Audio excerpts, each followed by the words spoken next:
guys, and welcome back to my channel, or welcome if you are new. So today's video is going to be a little bit different. I've never done anything like this on my channel. Well, I mean, kind of. It's sort of like a book review, but not really a book review. Anyways, let me just get into it. Most of you might not know, but I'm actually a really big like anime and manga fan. I don't really talk about it, I guess. I don't know. I haven't done anything with it on my channel, which is why I'm doing something now, because I think it'd be fun to incorporate other parts of my life into my channel and things that I like, and show you guys a little bit of a different side of me. Most of you probably know that I am a humongous horror fan. I review horror books on here. I love horror movies. I just love horror. Horror is, I don't know, it's just something that I've always been drawn to. Someone introduced me, actually it was while I was at Hot Topic, funny story. Anyways, I got introduced to Junji Ito, and I had never heard of him before. I knew there was horror anime. I've seen horror anime, and some of them are really, really good, and then some of them, but that's a discussion for another day.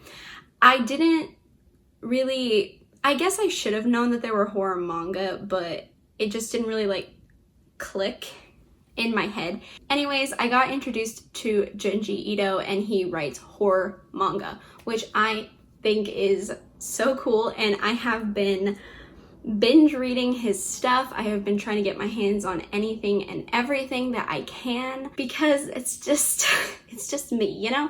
I'm just obsessed.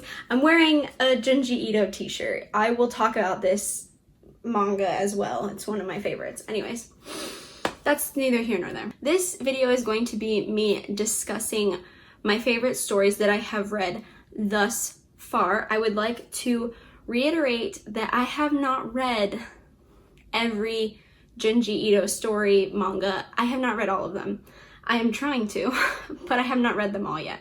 So out of the stuff that I have read, these are my favorites. And these aren't necessarily the scariest. These are the ones that made me have a certain reaction, whether it was positive or negative, or it gave me some sort of reaction. I don't really want to call them the scariest, because I think some of them aren't necessarily scary, but they just gave me some sort of reaction, and that's why they are my favorite. So the first stories I'm going to talk about are out of this book. It's a collection of short stories. They're all a collection of short stories pretty much, and this is called Fragments of Horror, and this is where I found these particular stories. So I don't know if you want to know that, in case you want to go buy this. I'm not really sure, but I'm just letting you know that's where these that's where these three stories are coming from that I am about to talk about. So the first story is called Dissection-chan, and this is about a girl who is obsessed with dissection, and she becomes so obsessed that she wants people to dissect her. And that's all I'm going to tell you. I'm going to keep these pretty short and not give you too many details, just in case you end up wanting to read them. But the reason that I don't like this one, and that's counterintuitive because I do like this one, but the reason it gave me a negative feeling is because I am terrified of surgery. It's one of my biggest fears. I've never had surgery.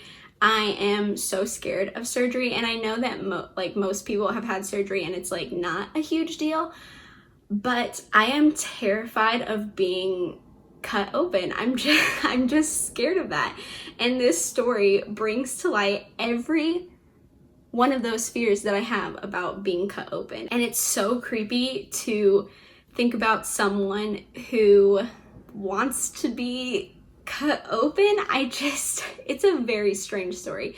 It very much made me feel strange the entire time I was reading it. It's a very good story, obviously, but just very, very weird. It made me feel all kinds of things that I didn't want to read it anymore, because I was just like, I don't want to be cut open. This girl is insane. The next story is called Blackbird, and this is about a man who broke his 2 legs in the forest, and a month later he was rescued. And we learn that the reason he survived for a month out there was because a mysterious woman was feeding him meat from her mouth.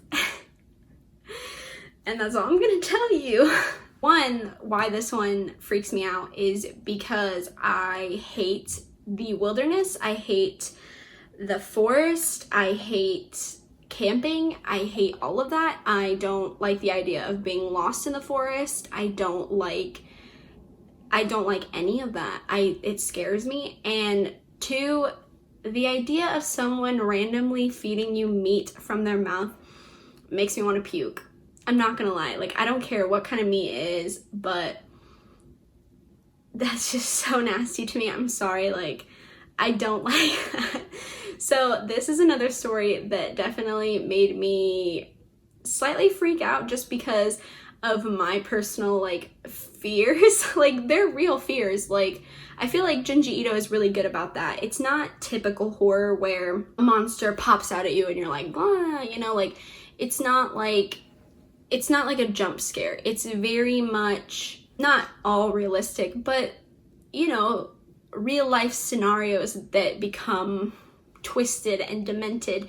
And I think that's even scarier just because you can separate, you know, real and not real, like a giant monster in the wilderness, you know, chasing you. That's different than like having 2 broken legs, being helpless to this woman feeding you from her mouth this meat that you don't know what it is. It's very different, and I think he nails that feeling of hopelessness in this one, because that's how I would feel, especially if I was in the woods with 2 broken legs. That's just not something I want to deal with. The next and last story from Fragments of Horror is called Whispering Woman. And this is about a girl who can't really make decisions for herself. She's very dependent on other people. She doesn't know if she should sit or stand or eat or go left, go right, breathe. What does she do after she breathes? What does she do? Like, she just can't do anything on her own. And her family hires a woman who seems to just really know how to handle her, knows what to say and how to say it for this girl to understand how to, you know, do daily activities. This one isn't necessarily scary to me. I actually really liked this one because I thought the ending was cool. And I know that's not gonna make any sense, but I like in horror when bad people get what's coming to them. And I think this is a story where that really is clearly like defined at the end, that a bad person got what was coming to them. I mean, don't get me wrong, it's very strange, but it's also really cool to see the ending and to see how it all worked out, I think. I know I'm being very vague, but you know how I do it on this channel. I don't like to give too many spoilers. If you want spoilers, I'm sure you could go on YouTube, type in Junji Ito Whispering Woman, and you could watch the entire thing, because that's where I watched it the first time. So you can watch these on YouTube, I've seen them. So if you actually want to know what happens, I'm sure you can find a video that tells you. This video is not going to be it, because I don't like spoilers. The next 2 stories are going to come from this collection called Smashed.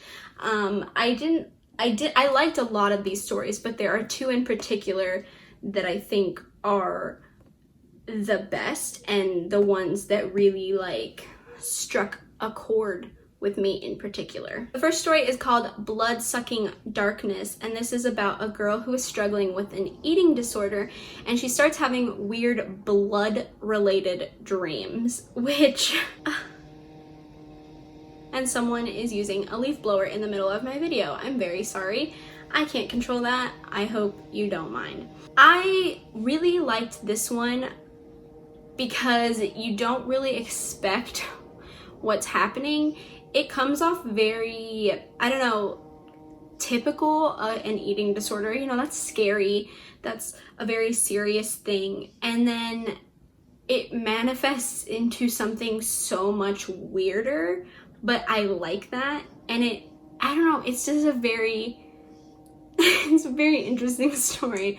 But again, this one didn't scare me. It was just, I really liked the outcome. Like, I thought it was an interesting story overall. It gave me more of a positive feeling because I liked it so much. Not necessarily like negative, scary, but more like a positive, like, it kind of gave me a chuckle, which I don't know necessarily if that's exactly what he was going for, but it did kind of make me laugh in kind of like, this is an ironic, scary thing. If that makes any sense. I feel like I'm not making any sense because it's very hard to explain some of these stories without giving too much detail, and I'm trying not to like let you guys know everything that's happening in the stories. Anyways, moving on. Next story is called Earthbound, and this is probably actually one of my favorites that I've read so far. This is about how people start showing up in these random places in these weird positions, and there is no explanation, and they cannot and will not move. They're just planted firmly to the ground in these strange, odd positions with their bodies. Later on in the story, they call it Earthbound, like they call them Earthbounders, Earthbounding, that kind of thing. This story isn't necessarily scary. I actually really liked it. It's more of a creepy story when you find out everything that's going on. When everything comes to a head and you start understanding things and it all kind of comes together, you kind of just like, ooh, like that chest gripping feeling kind of gets you, and you're kind of like, oh, what? You know, that's kind of your reaction. It's not necessarily scary. It just kind of makes you feel odd, strange, weird. I don't know if that makes any sense. Obviously, that's just how I saw the story and how it affected me, because I can't tell you how how it affected anyone else, because I'm not anyone else. The next 4 stories are going to come from this collection of short stories. However, I would like to give a disclaimer. The story I'm about to talk about and this book cover have some trypophobia triggers. So if you do not like, or if you have trypophobia and you don't want to see small tiny holes like that, I will leave a timestamp here to when I stop showing the book and I don't talk about that story anymore. Just want to get that like out in the open, because I know that it like super duper affects people, and I don't want anyone to feel uncomfortable. So you can skip and not see the trypophobia thing, okay? So this is called Shiver. If you don't have trypophobia, this is absolutely terrifying. I'm not gonna lie, I don't feel like I have trypophobia, but after reading this story I'm about to tell you and seeing the pictures, it really made me feel like I did. Not gonna lie. The first story is called Shiver, which is the same name as the collection itself. And this is about a boy who notices that the girl next door has this disease where small holes are covering her body. There's a lot more to this like disease thing and like the girl and all that kind of stuff, but I just want to talk about the trypophobia. I swear to you, I didn't think I had trypophobia. I swear I didn't, but when I was reading that story, I wanted it to be so over. Like, it made me, I couldn't look at it. And like the overall story itself is not creepy. I mean, it is inherently creepy, like the idea of the disease and stuff like that, but it's more the visuals. His visuals are so detailed sometimes, and this is one of them where it was overly detailed in my opinion, because looking at those holes, just thinking about them actually makes me cringe. I don't even know how I read the story, to be honest, because it was so much. It was so much, and like I honestly hated it every second I was reading it. And it was just the visuals. His visuals are insane. Like I don't know how he does it, but they're just, I just didn't like that story. It gave me a very big negative reaction because I hated the little holes. Ew. And if you don't like that, you probably shouldn't read it, honestly. The next story is called Hanging Blimp, and this is about a TV personality who commits suicide and her ghost is seen around town. Now, her ghost is in the form of this balloon, but the balloon is her face. So it's just a giant blown up face with a noose hanging from it, but it looks like a big balloon face with a noose. Soon everyone in town has a balloon face that is their face trying to hang them. And I find this so creepy because it's so it's like a balloon, you know, like, I mean, it's their face, but a balloon is such a simplistic item that is not necessarily evil or inherently scary unless you're thinking about it, because they use, you know, the balloons, but it's not an inherently scary object. But when you make a huge face with a weird expression and it's creepy and there's a noose hanging from it and it's trying to kill you, yeah, that's scary to me. I don't know. I think it's scary because I kind of took it as like a metaphor for suicide, as in like, the balloon is another part of them, the part of them that is trying to get them to kill themselves, that kind of thing. So I think that's just inherently scary because I think suicide is scary. I think the idea of suicide is scary. And so that whole thing is just scary to me. Also, I don't really want to be chased by my face that's a balloon trying to kill me. So, you know, just not kind of my thing. The next story is called The Long Dream, and this is about a man who has a sleep disorder where his dreams last a really long time and they're really lifelike. So a whole year can pass in his dream, and when he wakes up, he can't distinguish from dream world and reality. And I think this is scary because have you ever had a really scary nightmare and you wake up and you're like, oh, thank God. Can you imagine being trapped in that nightmare, what seems like for a year? Like just living that for so long.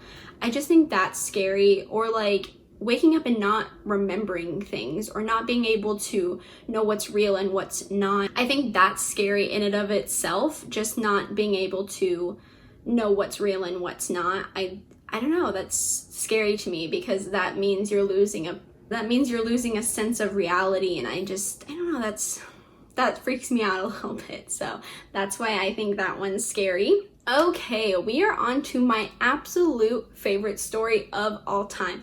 I was dying to get my hands on this story. This is Greased, and this is what I'm wearing currently. This is the shirt.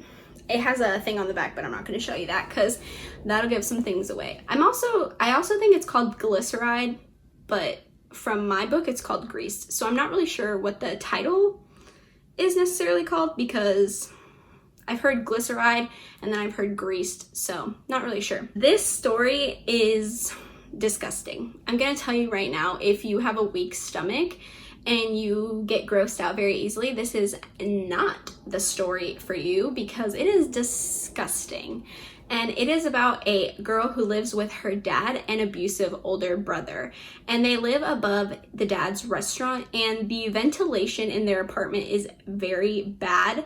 So all the grease from the restaurant is in their air system and gets pushed into their apartment. So their apartment is just covered in grease. And the brother is so obsessed with grease that he starts drinking it. Yes, you heard that right. He drinks grease.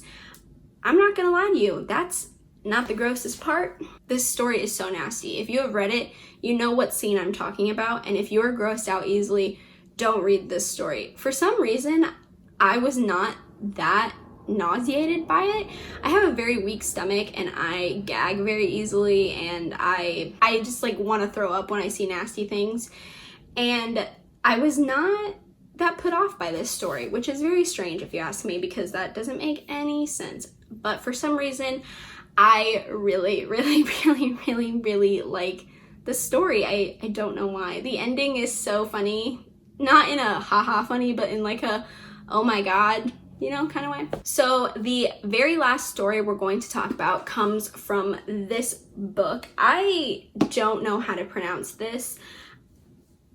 Gio, I'm not sure. If you know, please let me know down in the comments. Not good at pronunciation, have no idea how to pronounce this. This is actually not a collection of short stories. This is more of like an actual like series. Not really a series, but it has multiple chapters that are related to one story. And one of the bonus stories is one of the stories I'm about to talk to you about. And that is called The Enigma of Amigara Fault. And I know this is a ton of people's favorites, and I really like it. I do. It's not my ultimate favorite story. Like I said, Greased is just my favorite. So basically an earthquake happens and it causes this fault to be found by a ton of people. And when this fault is found, there are human body shaped holes in it. So they look like bodies, just these holes that go very deep into this fault. And people from all over start coming to this fault, and they end up finding holes that fit their own body, like perfectly, like a match made in heaven. They could just, whoop, it'd just be perfectly fit. And they're very drawn to their hole, and they want to go inside of their hole. Now, I am not claustrophobic. My mother is. I'm not, but this story made me feel claustrophobic. So if you deal with claustrophobia, I don't think you're gonna like this one. It's creepy. There's just something about it. The idea of a hole being made for your body to just enter perfectly in it, and I don't know, that scares me for some reason. I told you, Junji Ito, he takes the weirdest, most normal sounding things. I mean, a human shaped hole isn't like normal, but it's more normal than like, Bigfoot or something. And he makes it so scary. So I don't know, it's just, there's something about it that I don't like. And I think that's what Junji Ito does best. He takes realistic things and he tweaks them, obviously. They're not all that realistic. There's weird, aspects to them, but they're not that weird. I mean, there's trypophobia in here, claustrophobia. I mean, he deals with certain things and makes you feel certain ways when you're reading these stories, and he does a very good job about making you feel freaked out. He just knows how to play with your head. It's a very head mind game when you're reading his stuff. It's not inherently scary when you're first looking at it. It's just little things that kind of slowly get to you as you're reading. And I think that's what makes his stories really freaky. Yeah, so those are my favorite Junji Ito stories. So far, I haven't read them all. Like I said, I'm trying to get to all of them, but these are the favorites that I have read thus far. I know I didn't give you guys too much detail, but honestly, that's just not how I do things.